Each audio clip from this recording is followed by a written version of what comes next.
a rolling dice. You never know if it could change your life. Take a chance, you're neither wrong or right. You never know if you don't wrong. Anyway, hello, Matt. Howdy, Rob.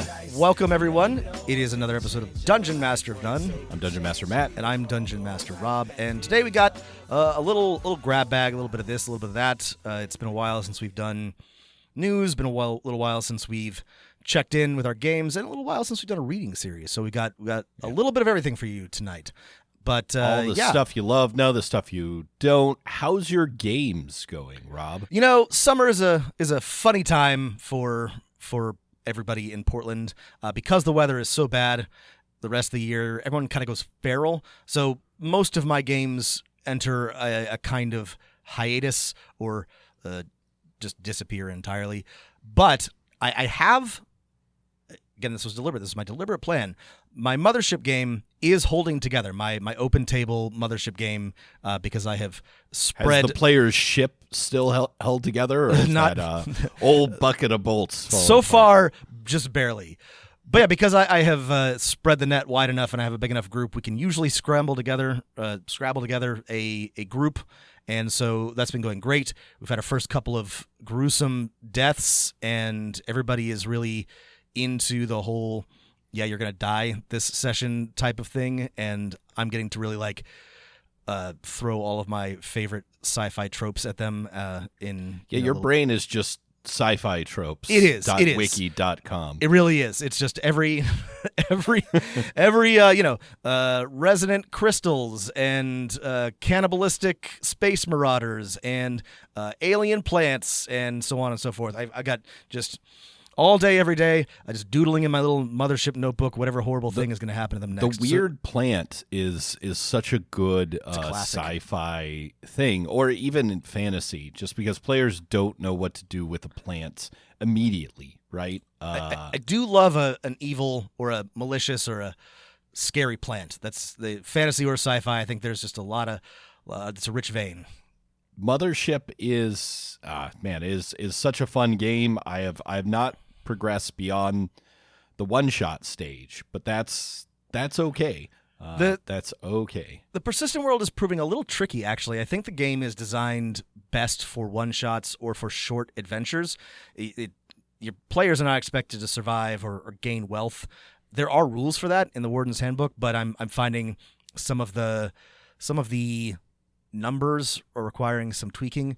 It's a good problem to have. It's not difficult. It just, some of the costs for certain things are either lower or higher than I would expect them to be. So it's taking a little bit of tweaking, but it's fun. That does remind me that there's a new edition of Coriolis, which we both pretty much liked. That came I like out that a this lot. year. That I haven't cracked it yet. The new edition. Coriolis, yeah. That was fun. I like that one a lot. Yeah, they give persistent rules. How about you, Matt? How are your games? Yeah, games continue on. I made a breakthrough by just putting my foot down. That makes it seem like I'm a mean person. This is about scheduling. I'm very nice at the table. But I was just like, oh, hey, listen, everyone, here's a doodle poll. Pick the night of the week, the 2 nights of the week that work best for you most consistently. Okay.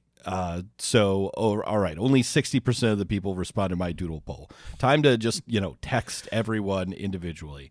And so, I just have a permanent game night. There will always be a game that I'm running on one night of the week. And everyone just has to deal with that. And this is screwed over one person in particular, right? But I feel like that was inevitable when you have several different game sessions and game groups. It's just because it was the scheduling was more hassle than the prepping, which I know that's the old trope.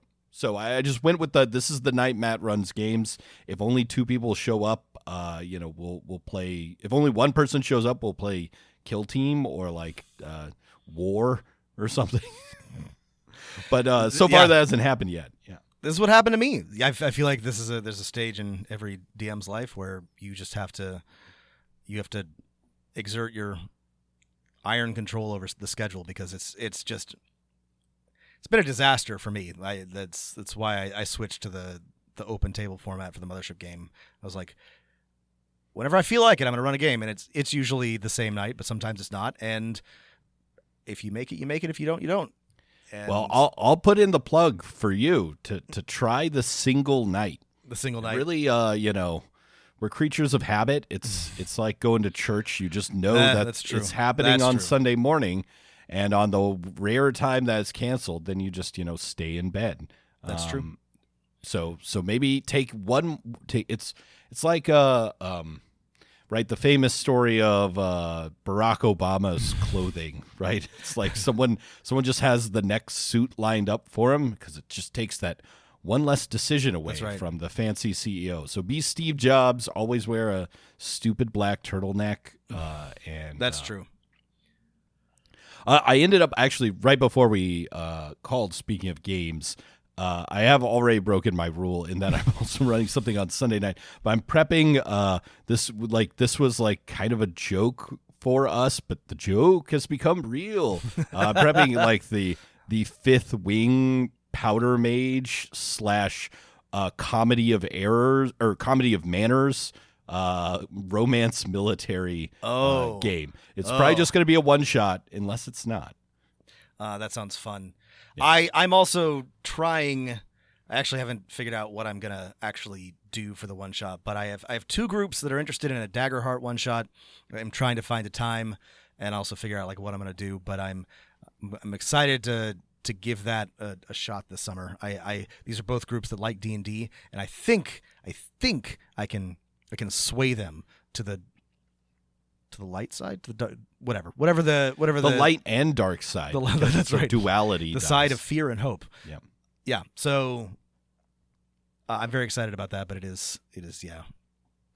I am seeing. So again, maybe I shouldn't be doing this because I've only run one Daggerheart one shot, and it wasn't even the final rules. But I've already for this, comedy of manners, military fiction,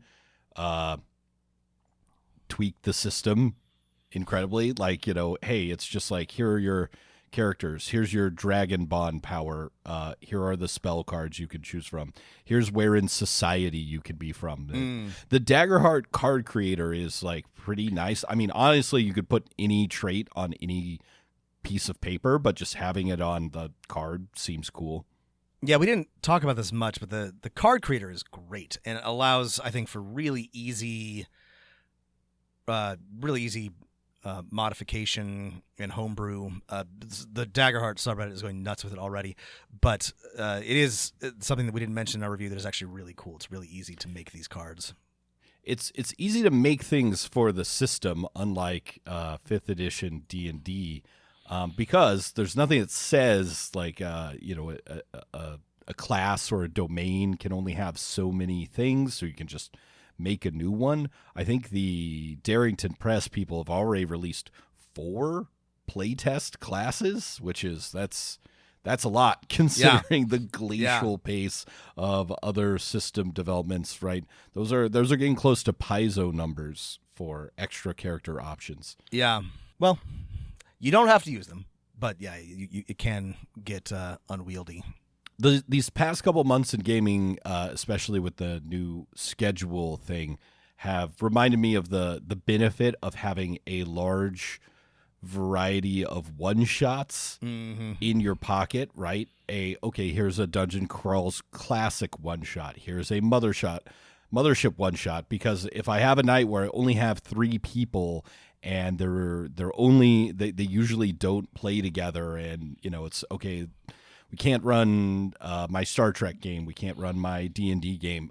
Okay, perfect. This is a great time for a one-shot. We ought to do an episode sometime of just our favorite collection of one-shots to keep in your back pocket, whether they're concepts or published adventures. Yeah, I have another group that hasn't met recently, and that's basically all we do, because we don't meet consistently, but we just, each of us has some one-shot or type of adventure that we can or want to run, and it's great. I don't know. You do sort of develop a repertoire, a menu even. There's Right. a Mothership and a Shadow Dark and a 5e, and I've got one for everything. I love Big Gate Orcs, which is Right. like a like a honey heist type of thing that I'll run if I have a small group that I think would like it and no time to do anything else.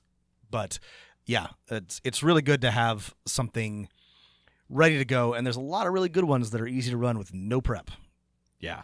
Right. Yeah. The list has to include, okay, here are some one-shot concepts. Here are some one-shots for existing systems. And here are the games that are designed to just be one-shots, right? Yeah. Like big You game. need both. Yes. Yeah. We also have some news to discuss. And this, you probably maybe are already familiar with this, but there has been another dramatic shakeup at WotC over at Hasbro. And by dramatic shakeup, I mean a bunch of people quit and were fired.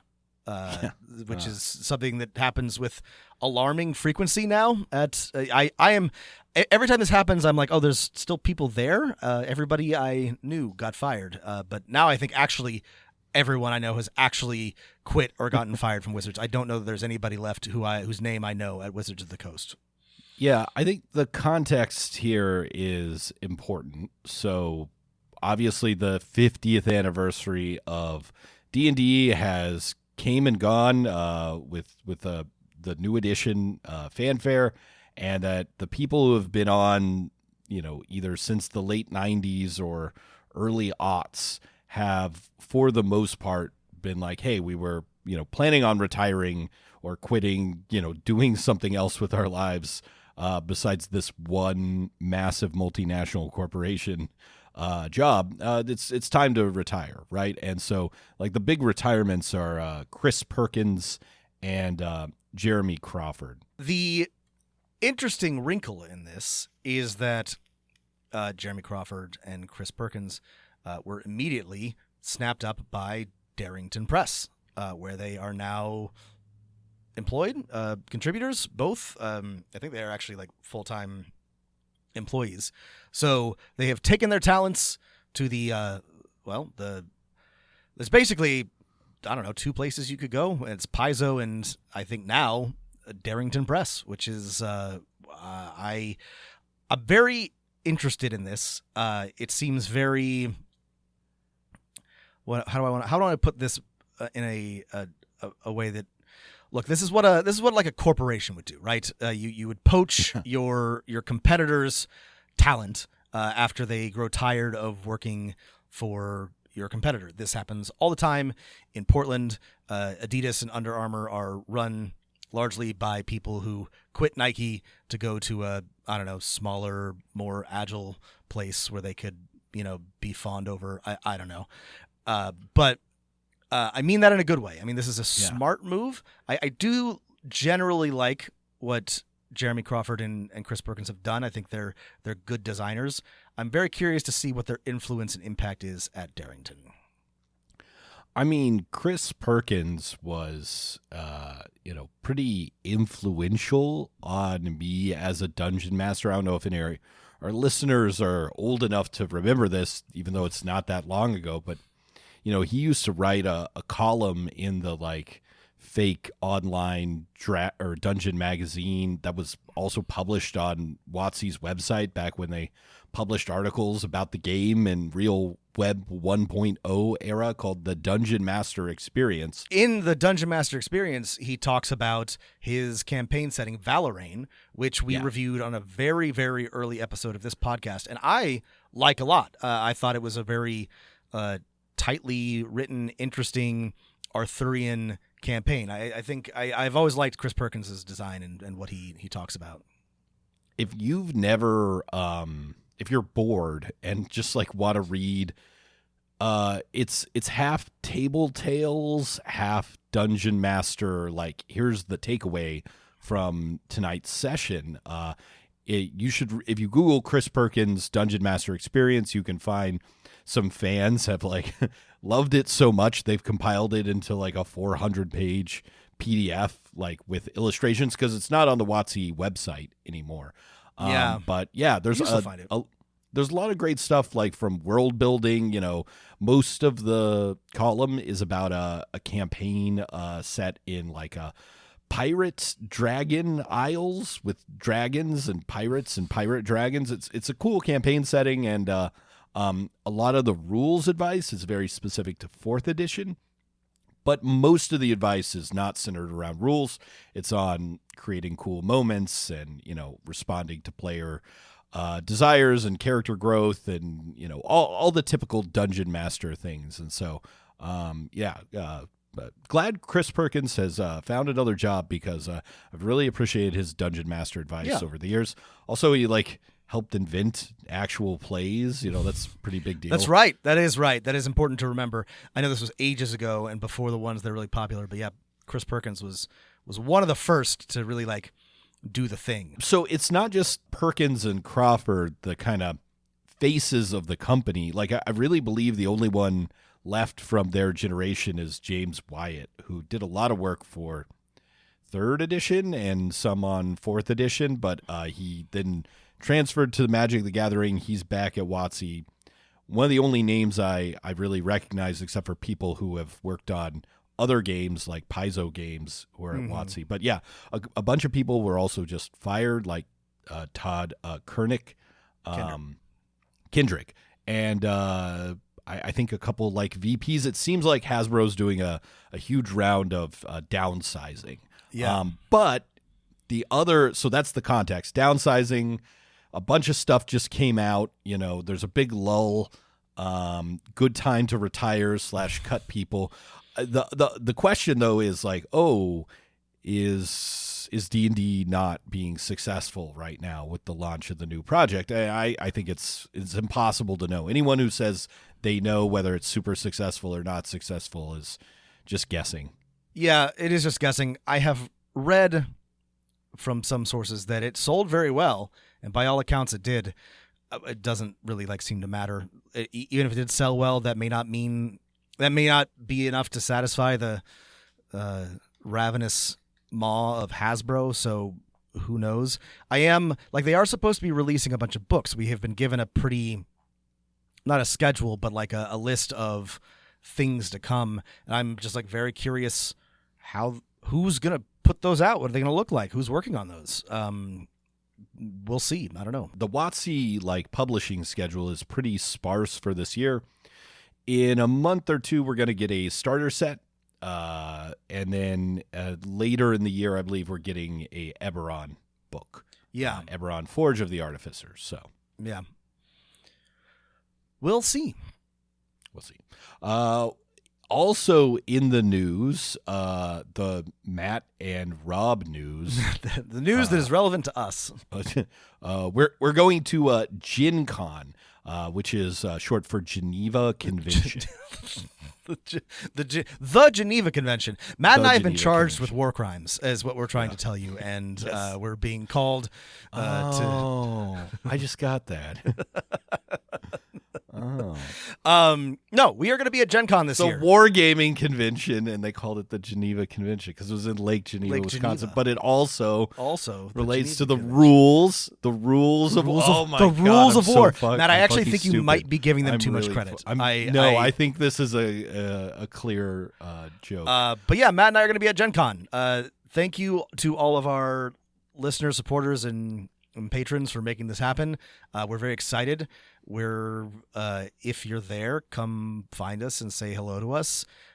We don't know entirely what we're going to be doing when we're there. We're not doing anything ourselves as a official DM of None entity yet that we know of, but we'll be there. So come say hello to us at GenCon. We're very excited. Yeah. Well, if you join our Discord, link in the show notes. We'll closer to that time, if you're going, we'll probably make a Discord channel. We'll make a channel, or something like that. So, come join us at GenCon as Rob and Matt, for both of us for the first time, head to the mecca of gaming. That's right. We're making the gamer Hajj, everyone. It's happening. Yes. It's finally happening. That's right. And of course, it's in Indianapolis. Indianapolis, beautiful Indianapolis, beautiful in city. August. August. Who thought this was a good idea? I don't know. I think it would be better in Wisconsin, but they just don't have the convention infrastructure. I guess they don't not. have the hotel space. I think that's all they have in Indianapolis is convention infrastructure. I think it might just be what it is. Sorry if town, any of our listeners are from Indianapolis. I'm sure it's a fine city. I'll find out this August. Hey, I've never been. It could be in Vegas, Rob. There's other convention places. Could be in Vegas. But it could also be in New Orleans. This is another convention town. Yeah, it could be in Houston, Matt. Houston's a convention town. Oh, we're Houston's an action town first and foremost, but it's also, we're spending tons of taxpayer money on a giant new convention center. Speaking of conventions, what about the conventions of what is allowed on your platform? This is nice courtesy of, thank you, Chase Carter, friend of the show at rascal.news. DriveThruRPG delisted tabletop game about revolutions over, quote, hateful, unquote, politics. The game in question is Rebel Scum, and it's a beautifully designed game. It looks like the back of the Star Wars action figure cards. Yes. Yeah. The influences are clear. Yeah. Right. It's a not Star Wars game. It's like, hey, do you want to play a action adventure or thriller game from Andor to A New Hope? This is a rules light system for that. It is really like skating the razor's edge of copyright infringement, but it's technically it's not Star Wars, though it looks a lot like Star Wars. And the subtitle is an anti-fascist space opera, which is great. I have not read this. It's come across my feed, my desk before, and it's on the short list. It's moved to the top of the short list after this because recently Roll20 delisted and DriveThruRPG. DriveThruRPG delisted this game because, according to the partner relations manager, it was overtly political, or it contained too many overtly political agendas or views, and they would need to be removed before Rebel Scum could be reinstated. Here is what they mean by overt political views. The author's forward asks if players want to punch a space Nazi right in their stupid jackbooting space Nazi face. And then clearly states that Rebel Scum is not for people who believe in white power, vaccine deniers, bigots of all stripes, and crypto-fascists lurking in various fandoms, especially Star Wars. Yeah, it seems like, so there's this forward to the game, and, to quote from the game materials, the players are fighting against the evil Republic with a K and no C at the end, so they can say, I punched a Republican in the face. This is deliberate. I've called the game master, the GM, the government, and the players the next rebellion, right? Because there's nothing scarier or more real than the corporatization of our lives, our philosophy, our entertainment, and even our dreams. And it seems like the thing went down like, hey, there was a lot of back and forth with various management reps at Roll20 and DriveThruRPG, and saying things like, well, if you just take out just this little forward, or put it in a QR code to scan it so that people can pull it up, then we can put it back on the platform. And the creators of the game said hell no. Yeah. And good for them. Yeah. Reading between the lines here, like, it's clear that the chuds found out about this and decided to mass report it, and that forced Roll20 to take action. Not that I don't think that this is spicy political language, but I don't know that I believe that it's especially so, and that it warrants this response. My feeling is that bad actors drew a lot of attention to this game, and Roll20 had to take it down, or tried to take it down, rather than continue to court controversy, because they're cowards. Yeah, they're cowards, and they're corporations, and you can't expect much different from them, though you should. I think the upside of this is, because this is being discussed on, RPG system discussion forums and things like this. You get a little bit of a Streisand effect, and probably more people buying this very small indie game than normally would. But it still sucks that it can't be on like Roll20, because that's important to people who want to play virtually. It's a big platform. It sucks. This is frustrating and annoying, and but good for the creators of Rebel Scum for sticking to their guns. 9th level games, I believe. But I expect that we'll see probably more of this type of thing before we see less of it. Also, without having played the game, just the idea of using the backing paper of an action figure as the template for your rules light character sheet is brilliant. Is a brilliant idea, and taps into that like 80s toy idea in an unbelievable way. We might have to talk about this game in more detail in the future. Absolutely. So, games, WotC, Rebel Scum, GenCon. We're going, but what about GenCon? What do you know anything about the history of GenCon, Rob?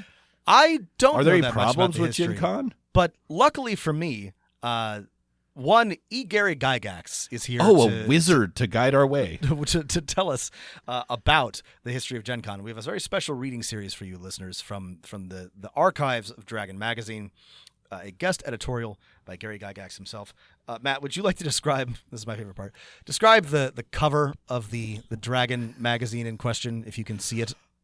Look, this is a classic one. You've got a first off, there's a guy in a Viking hat with what I can only describe as like it has a Spider-Man's eyes like faceplate. Yes, over his that is exactly face. That looks like Spider-Man's mask. Spider-Man's mask, wielding a cutlass, stepping into a room full of treasure through a portal that looks like it is the artist set up the little doorway from Warhammer Quest or Hero Quest or whatever as their model. And there's a dwarf in the background and a beautiful sorceress. And then sneaking in from the shadows is a green dragon with eyes that look like they're from the Mobius artist. There's also a dwarf who seems to be the only person who's noticed this dragon, and some bones and things. It's a classic. This is a classic. And this is from September 82. Like TSR is raking in the money and then destroying itself internally. That's right. This is number 65, Dragon Magazine, from 1982 September. And here's what Gary Gygax. There's also, I just want to point out, there's also articles on fantasy football, like orcs playing football. Yes, and I have no idea when Blood Bowl came out. And I don't know if someone in the U.S. read about Blood Bowl in the U.K. or someone in the U.K. read this article. It's like, what if we took that joke, fantasy football, and made a whole game of it? Yeah. And another article, The Missing Dragons, with yellow, orange, and purple dragons, which I approve. I've always wondered, like, why? What about those? There are missing colors. Yes. Yeah. So here's what Gary are Gygax. Hexadecimal dragons. A dragon for every hexadecimal. Now there's something there. Oh, what if you did like a whole like color theory thing on dragons? What if you? Okay, sorry. This is a whole different complementary color. Yeah. All right. Yeah. No, we're getting excited, but I do want to hear from Mr. Gygax. Okay. So here's the funny thing is this is just entitled guest editorial. There's no indication, and this is long. There's no indication of what this is about until you start reading. Gary Gygax was just like, here's my editorial. All right. So here it goes. There have been battle lines drawn for years now. These lines separate TSR from most of the rest of the adventure gaming industry. Wow. The contest is intensifying. It is time that someone spoke about it. Here is the story. Goddamn. All right, Matt. Wow. So what could this possibly be about? What could Gary possibly be trying to tell us about? I mean, I'm guessing it's something just really important, right? Extremely important. Yeah. 15 years ago, I began running GenCon conventions on behalf of the International Federation. That's the one we're going to. That's right. That's the one, Matt, of wargaming, of which I was an officer. The first such gaming event in the U.S. attracted about 100 people, only half of whom were gamers. Someday we'll circle back around to this, Matt, but you and I read at least a couple of books about this very seminal Early event time, in the gaming industry, and it's very interesting. 100 people may be an exaggeration, I guess is what I want to say based on the actual histories that we read. Still, they came from the East and West Coasts, Canada and Texas, as well as Wisconsin, Illinois, Minnesota, Iowa, Indiana, and the rest of the Midwest. Saying it like that makes it sound like there's one person from California, one from New York, one from Texas, one from Canada, and then everyone else is just Midwesterners. Like Gary. Well, who else would play? Who else has the American, Prussians? That's true. The Prussians do love their board games. For 5 years, IFW ran the convention and received no support from anyone outside the organization. Granted, some companies would exhibit at the show, but the miniatures firms gave prizes, but that was about it. Even though there was a pattern of growing interest in attendance, over 650 at the GenCon 5 show, there was no aid or assistance to be had. Gondor did not, respond. That's right. The beacons were lit, and Rohan did not. Gygax called for aid, and did anyone answer? No. When the IFW, I gotta interrupt here, but this is also I get that when you run a business, it's personal and people support it out of the goodness of their heart, but going to an event is. I don't know what to tell you, man. Either the event's successful and someone's going to sponsor it, or it's not. It's the world we live in. I've noticed this. Gary. This has been happening a bit in Portland, where a new restaurant will pop up in kind of a trendy place, and then it will close after less than a year, and their goodbye post will be the community didn't support us, and if any blah blah blah, there just isn't enough business and blah blah blah, just blaming people for I'm sorry that you started an artisanal donut shop on the 5 blocks down from the one that already exists, but don't get mad. You started a business. Nobody made you do that. It's just, yeah. Listen, 50% of small businesses fail or whatever. It's 70% for restaurants. It's 90%, Matt. It so breaks high. my heart when a restaurant that's good closes. Yeah. But it's just it's part of the numbers game. That's right. Sometimes it is a restaurant I actually like, but don't get on the line and then complain about. It's really the people. Our business was perfect. Listen, sometimes you win, sometimes you lose.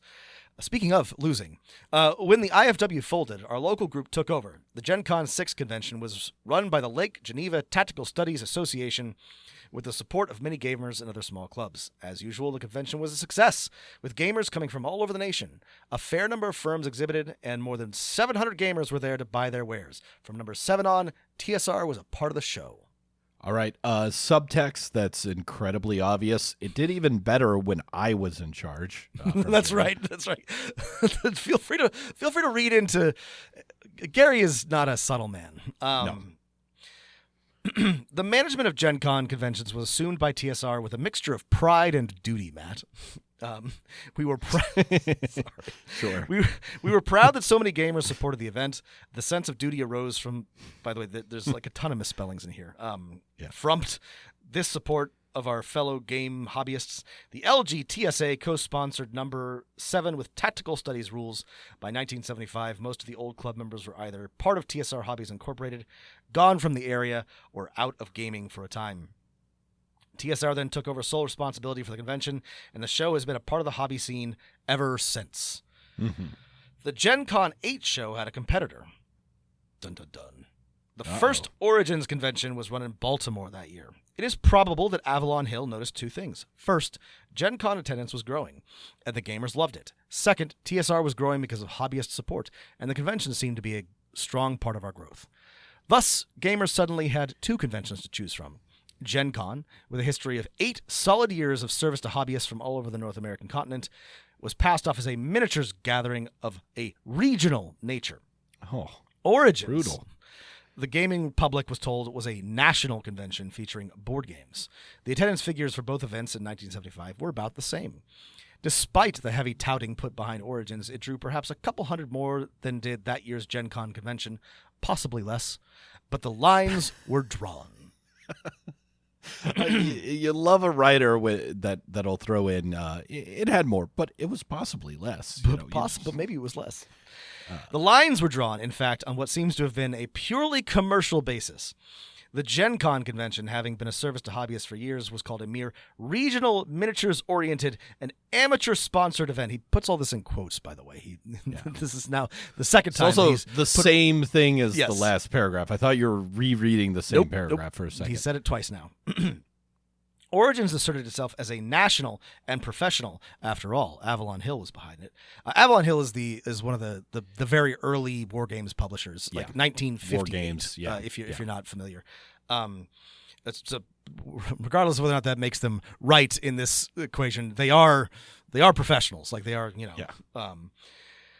and dealt with the important aspect of gaming, board games of manufacturer principally. Of course, no board game company would ever sponsor game tournaments at the GenCon conventions, although we did run large tourneys nonetheless.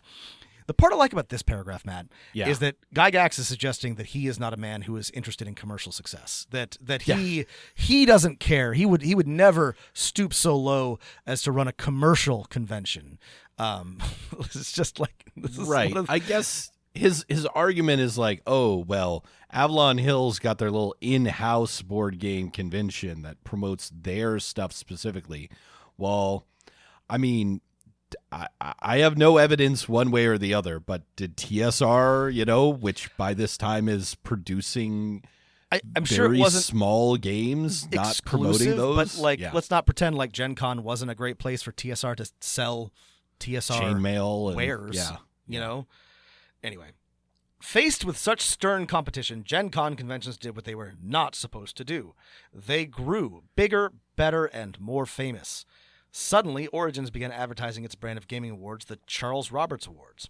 No need to point out that GenCon conventions had already been passing out the Strategist Club Awards a few years before. The learned folks running Origins thought it would be a nice touch to recognize achievement. Likewise, a trade show feature became a major factor of Origins after the GenCon show successfully instituted the aspect. I mean, okay, like you can't get mad at someone copying the idea of a trade show at a convention and awards. Or an award. Like, you just... Origins, the national convention, did not materially outdo or outdraw GenCon conventions for the 2 years it stayed in Baltimore. SPI was brought into the picture to run an Origins convention in New York. Keep in mind, readers, listeners, keep in mind that in 1977, AH and SPI were the leaders size-wise of the industry, such as it was. The New York Origins wasn't much. The GenCon X convention, our big show at the Playboy Club in Lake Geneva. Sorry, just casually. We had outgrown everything else, even combined in Lake Geneva, and the location did have a certain mystique at the time. I'm sorry. Jesus, Gary. Was most successful. TSR's fame grew, and we topped the $500,000 mark easily when industry statistics were gathered and published next year. It then became apparent that there were the big two, AH and SPI, followed by TSR, and somewhere back in the rear was the rest of the field. It was also to see that we were still coming on strong. Can I pause? Can I press our pause button on the reading? Press pause.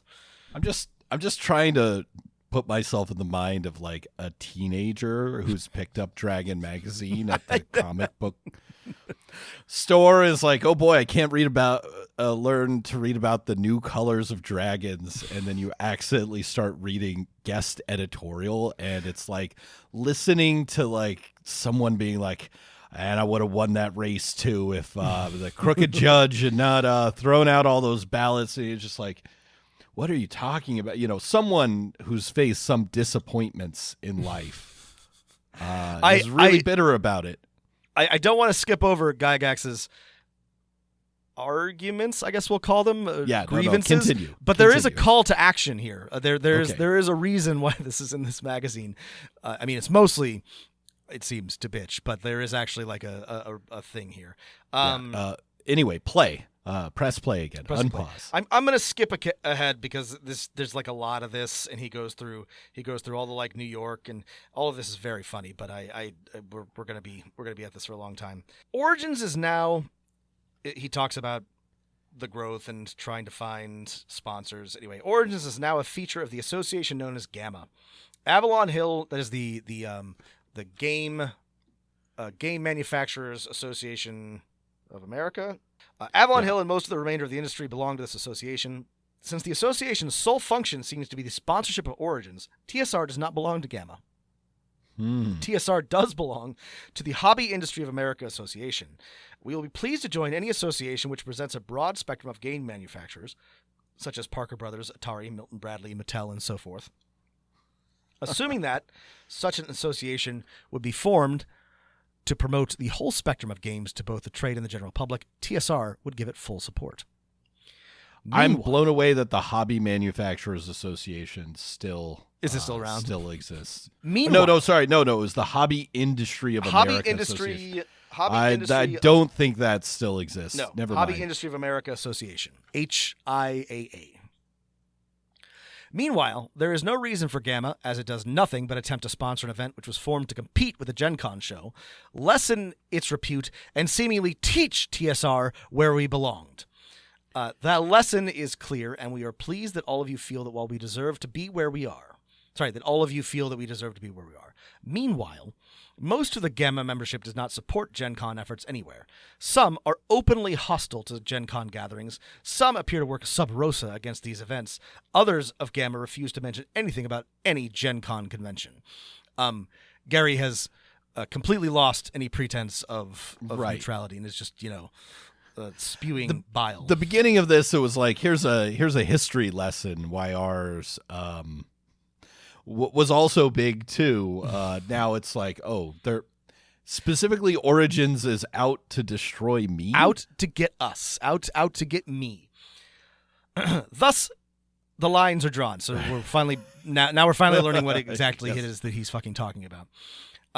And they are drawn just where they have always been. Aside from one or two companies who have always supported efforts to bring fun to hobbyists, the lines are between TSR and the remainder of the industry. When we began as a business in 1973, we were laughed off as a miniatures-oriented company. Later, we became the strange fellows who thought fantasy was more fun than war games. Then we became the lucky nobodies riding a fluke which would soon burn out. There are a few hobby gaming companies who don't have coattail products aimed at the TSR market these days. Few who do not publish fantasy role-playing games, fantasy games, science fiction games. And still, TSR is envied and sniped at. The rumor mill of Gamma members publishes inside information about what we are doing. Rumor claims we are doing this, suffering that, and meanwhile you good gamers out there continue to support TSR and GenCon conventions wholeheartedly. Our thanks! I assure you that we will strive to give you the best of games, the best of fun, and all else we can do to show how much we appreciate your continuing confidence in TSR and its efforts. Well, before reading this column, I didn't think anything was wrong with TSR. Their sales are high.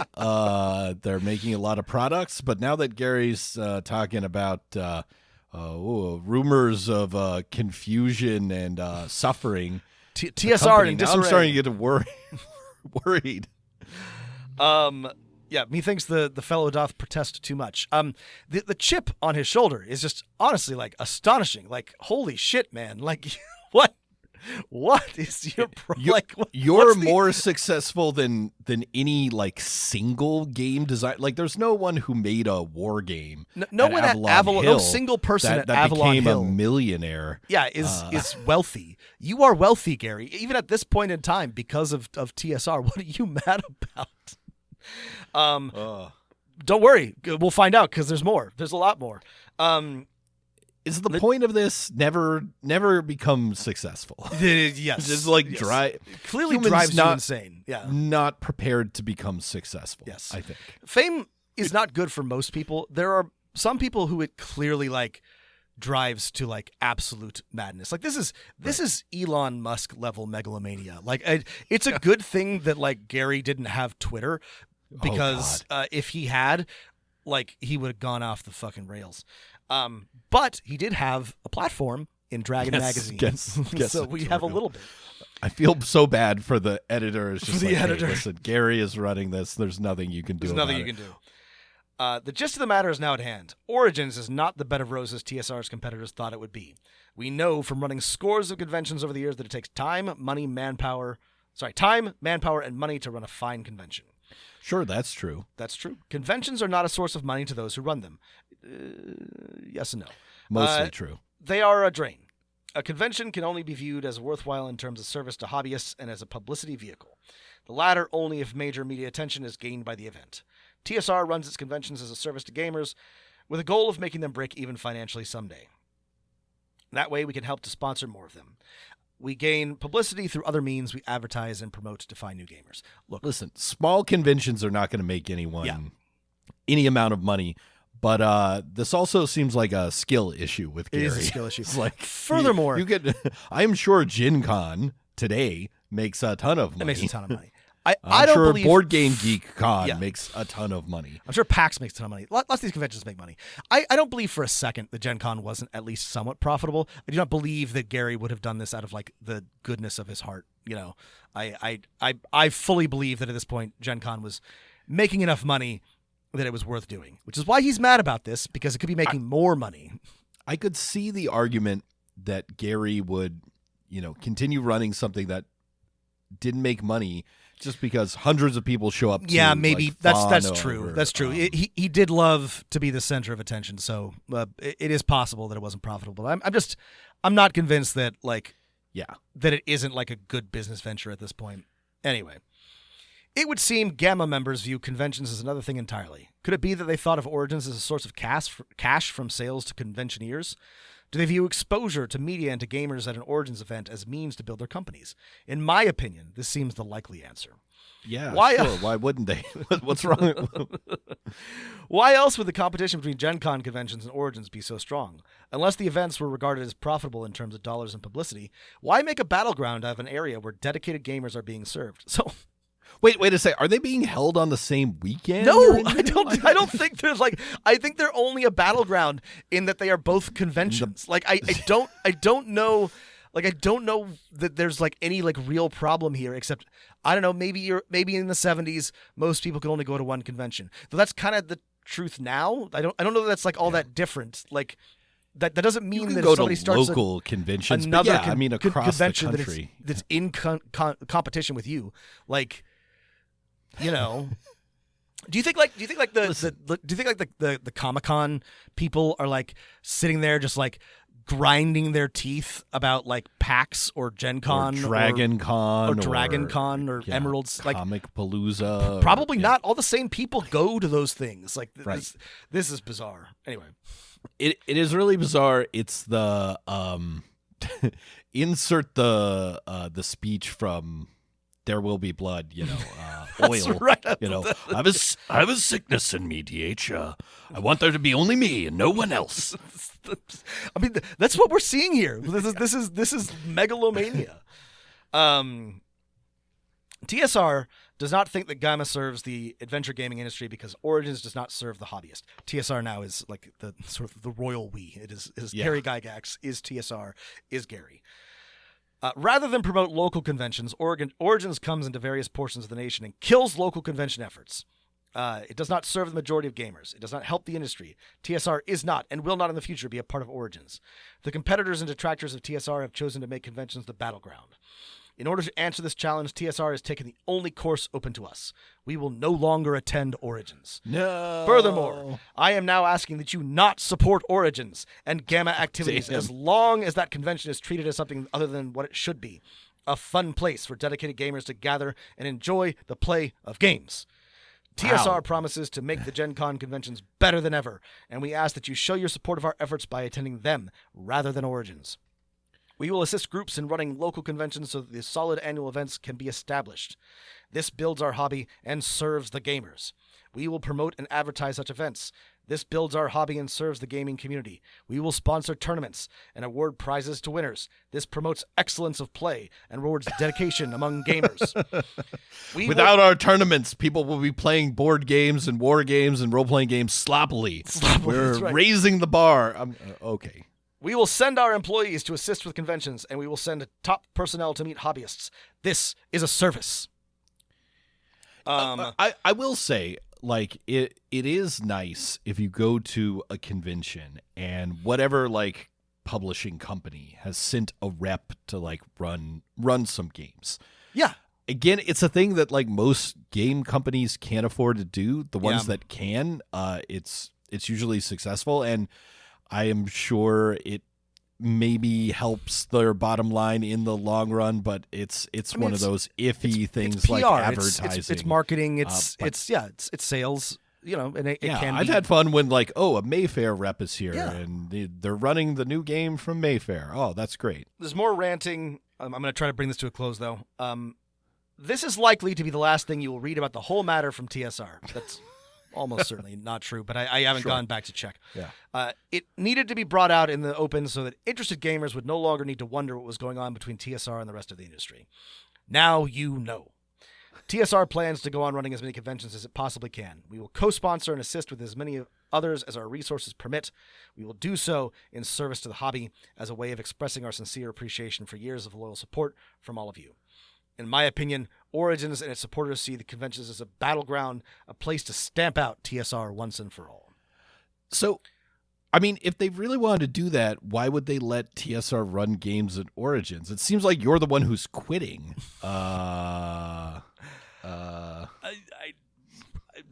Okay. I don't know. Not asking you to defend him. I don't know. It's a very good question, Matt. If Origins is the best convention, the reasoning goes that the sponsors of Origins have the best products and are the best manufacturers and will become the leaders of the adventure gaming industry. TSR views conventions quite differently. Our view appears to have the most merit. Sometimes Origins has been larger than GenCon. Sometimes GenCon shows have been larger than Origins. Both should be service events, however, united to commercial efforts. TSR has outpaced all of the remainder of the industry combined, regardless of the attendance of any given convention in respect to any other. Now is the time to let everyone know how you feel about the matter. If you view conventions as a place to have fun without an onus of taking sides, then I suggest that you should stay away from both Gen Con shows and the Origins entirely until one or the other disappears. However, if you support the TSR view of conventions, if you believe that we are correct in thinking the conventions should serve the whole gaming community, then I am asking that you demonstrate your support as you have never done in the past. Tell the Gamma and Origins people about it in writing. Support Gen Con conventions by attendance. Let the other side in this dispute know your displeasure with their commercial attitude by staying away from Origins. This year, all of the Origins backers stood up vocally for their side. I am asking that all supporters of hobby gaming now make their voice heard.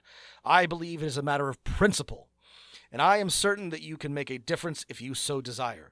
Commercially, there is no question as to who stands where. I ask, do you really care about your hobby? Only you, the gamer, can answer.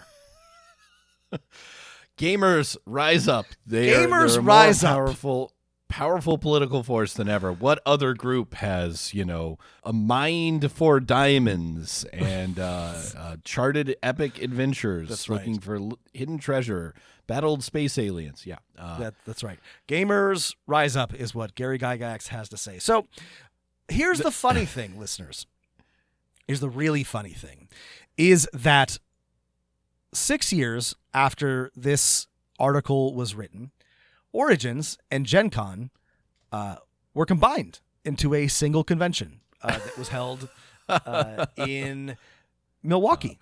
And then again, in 1992, again in Milwaukee, there was a combined Gen Con and Origins convention. So, unfortunately for Gary, or fortunately, I don't know, maybe this means that they